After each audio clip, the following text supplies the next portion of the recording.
ప్రభుత్వ ఉద్యోగిని రైల్వే కోడూరు ఎమ్మెల్యేపై అత్యాచారం మోసం ఆరోపణలతో డైరెక్ట్ గా కింద వాళ్ళు ఎవరికి కూడా చెప్పలేదు, డైరెక్ట్ గా సీఎంకే మొరపెట్టుకుంటే సీఎంకే కంప్లైంట్ చేస్తే ఈ రోజు వరకు కూడా అతనిపై ఎలాంటి చర్య తీసుకోలేదు.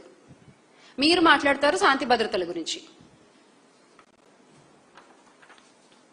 ఒక స్కూల్ ప్రిన్సిపల్ టీడీపీ ఎమ్మెల్యే ఆమెని వేధిస్తే స్కూల్ ప్రిన్సిపల్ ని, ఆ ఎమ్మెల్యే మీద ఎలాంటి చర్య లేదు. మీరు మాట్లాడతారు శాంతి భద్రతల గురించి.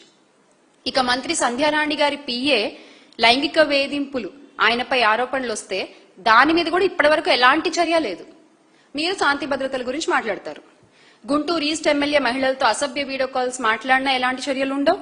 జూనియర్ ఎన్టీఆర్ గారి తల్లిని అవమానించిన అనంతపురం ఎమ్మెల్యే గారిపై ఎలాంటి చర్యలు ఉండవు. మరి మహిళల గౌరవం గురించి మాట్లాడే అర్హత మీకెక్కడిది అని అడుగుతున్నాం మేము.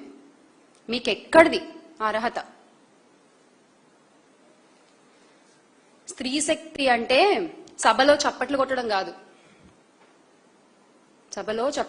కాదండి. స్త్రీ శక్తి అంటే నిజమైన స్త్రీ శక్తి ఎలా ఉంటుందో గత ప్రభుత్వంలో జగన్మోహన్ రెడ్డి గారు చేసి చూపించారు.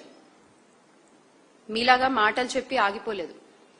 ప్రతి ఇంట్లో ఒక నమ్మకాన్ని కలిగించారు ఆయన. అది నిజమైన స్త్రీ శక్తి అంటే. మహిళల గౌరవం పోస్టర్లలో కాదు, పాలనలో చూపించాలి అని ప్రూవ్ చేశారు వైఎస్ జగన్మోహన్ రెడ్డి గారు.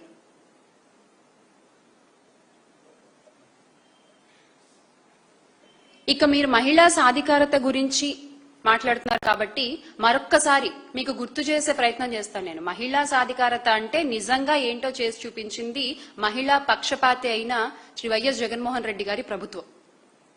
ఆయన ప్రభుత్వంలోనే మహిళలకు నిజమైన సాధికారత కలిగింది.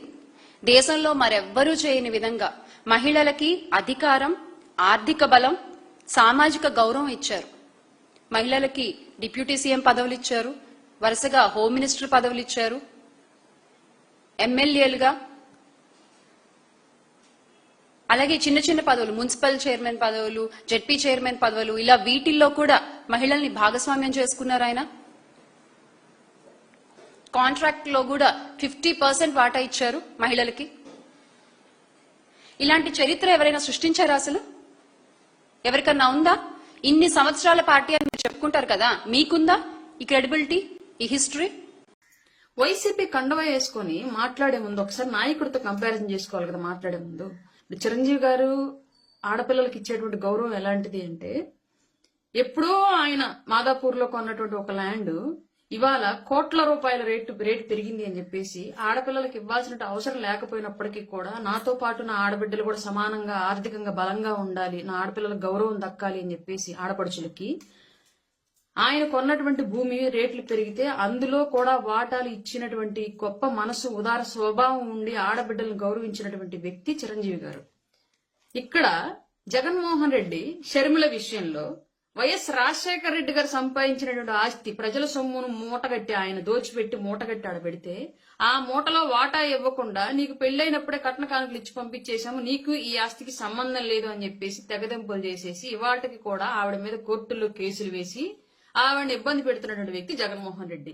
ఇక్కడ ఎవరు వారసత్వం అంటే అబ్బాయిలేనా అమ్మాయిలు లేరా అని చెప్పేసి అడగాల్సినటువంటి రైట్ ఎవరికి ఉంది? అసలు వైసీపీ కండువా కింద నీకుందా రైట్?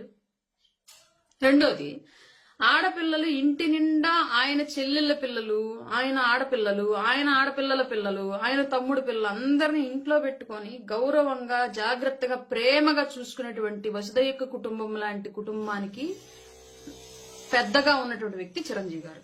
ఇక్కడ మన నాయకుడి పరిస్థితి ఏంది? మన జగన్మోహన్ రెడ్డి గారి పరిస్థితి, ఒక చెల్లెలు తండ్రిని చంపించి ఇవాళకి ఆ చెల్లెల్ని ఇబ్బంది పెడుతూ ఉన్నారు. ఒక చెల్లెలకి ఆస్తి ఇవ్వకుండా ఆవిడ ఆస్తిలో వాటాలు అడుగుతోంది అని చెప్పేసి ఒక పక్క ఆవిడ్ని నువ్వు వైఎస్ షర్మిల కాదు మెరుసుమల్లి షర్మిల అని చెప్పేసి పసుపు చీర కట్టుకుంది అని చెప్పేసి ఆవిడకి అక్రమ సంబంధాలు అంటగట్టేసి ఆవిడ్ని వ్యక్తిత్వ హననం, మానసిక హననం అన్ని రకాలుగా వేధిస్తున్నటువంటి వ్యక్తి జగన్మోహన్ రెడ్డి. ఇక్కడ ఎవరు ఏ పార్టీ కండువా కప్పుకొని ఎలాంటి క్వశ్చన్లు అడగాలి? జగన్మోహన్ రెడ్డి కండువా కప్పుకొని ఇట్లాంటి మాటలు మాట్లాడడం ఏంటి? రాజకీయ వారసత్వం గురించి అసలు మాట్లాడే ముందు వైఎస్ రాజశేఖర రెడ్డి గారు చనిపోగానే నేనే ముఖ్యమంత్రిని అని చెప్పేసి జగన్మోహన్ రెడ్డి ఎందుకు వచ్చాడు? నా చెల్లెలకి ముఖ్యమంత్రి ఇవ్వండి అని చెప్పేసి ఎందుకు అడగలేదు? వారసత్వం అక్కడ ఎందుకు గుర్తు రాలేదు మీకు? మహిళా వారసత్వం సంతకాలు పెట్టించినప్పుడు షర్మిల గారిని ఎందుకు సంతకాలు పెట్టించలేదు? షర్మిల గారి కోసం ఎందుకు సంతకాలు పెట్టించలేదు? అలాగే జైల్లో ఉన్నప్పుడు పాపం ఆడబిడ్డ పార్టీని మోసింది, పార్టీని నిలిపింది, పార్టీని నడిపింది అని చెప్పేసి అదే ఆడబిడ్డకు గౌరవం ఇచ్చి ఎందుకు అధికారంలోకి వచ్చిన తర్వాత ఆవిడకి ఎలాంటి పదవి ఇవ్వలేదు? రాజకీయంగా ఆవిడ పవర్ సెంటర్ గా ఎదిగిద్దనే కదా, వైఎస్ వారసత్వాన్ని ఆవిడ నిరూపించుకునిద్దనే కదా ఆవిడ అనవసరంగా తొక్కేసి బయటకు పంపించేశారు. అప్పుడు ఎందుకు గుర్తు రాలేదు మీకు? షర్మిలాకి ఎందుకు ఇవ్వలేదు మీరు మహిళని చెప్పేసి, మహిళని చెప్పి దూరం చేస్తున్నారని చెప్పేసి ఇదే నోరు ఎందుకు జగన్మోహన్ రెడ్డిని క్వశ్చన్ చేయలేదు? ఇంకా ఏమో వాయించిందని చెప్పేసి పిచ్చి పట్టినట్టుగా పిచ్చి మాటలన్నీ కూడా వచ్చి చిరంజీవి గారి విషయంలో మాట్లాడితే వేరేలాగా ఉండిద్ది అన్న విషయం వైసీపీ వాళ్ళు గుర్తుపెట్టుకోవాలి.